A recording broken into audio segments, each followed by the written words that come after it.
Hello, Donald. It's your long-lost shoulder angel.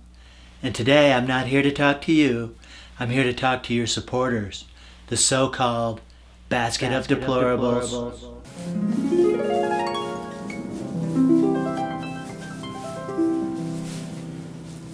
Deplorables.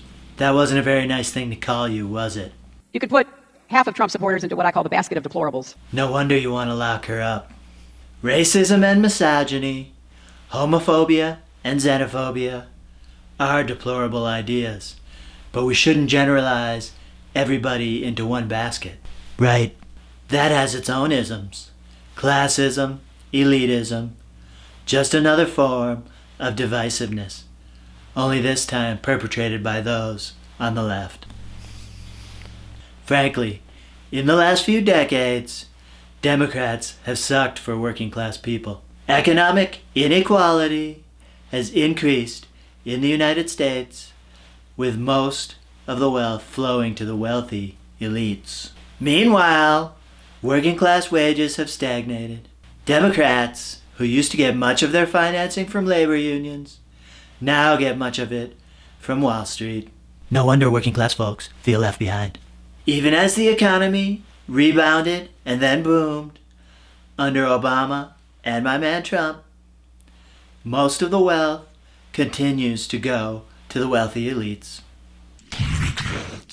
And it is these wealthy elites who run the government, much of the media, and the businesses where we get our hamburgers, our nose hair trimmers, and our friends. The fact is, most Americans, whether Republican or Democrat, black, white, or brown, female, male, or transgender, immigrant or U.S. born, poor, working class, or middle class, or yes, upper class, want similar things.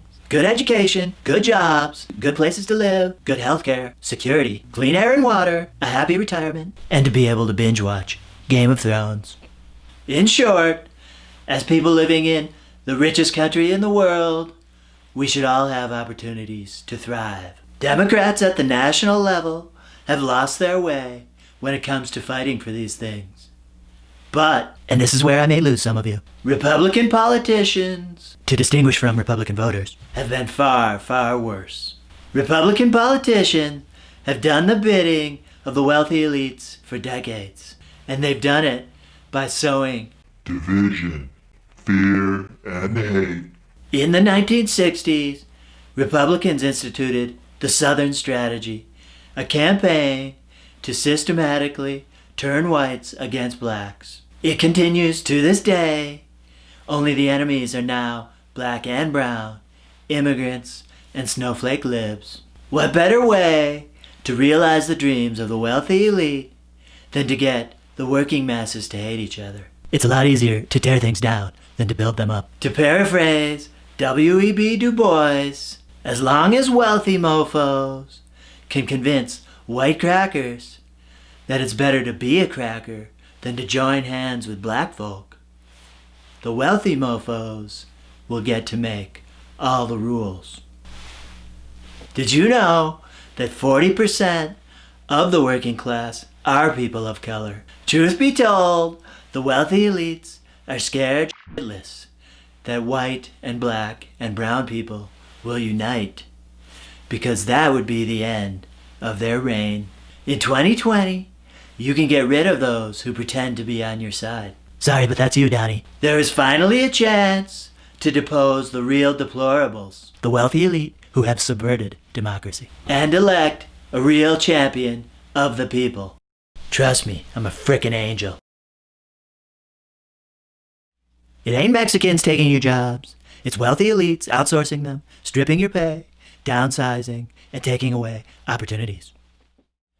Most working class folks get more out of taxes than they pay. How else do we pay for schools, roads, police, firefighters, and the largest socialist institution in the country, the U.S. military?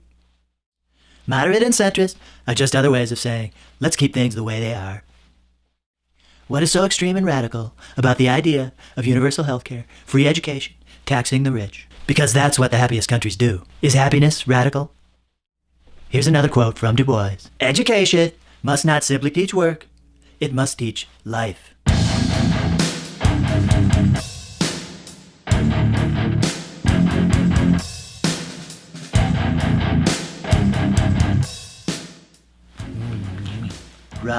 Wrong. It's a lot easier to build things up than to tear things down. I have that back. What? I'm not wearing pants right now. And yes, it is Du Bois, not Dubois.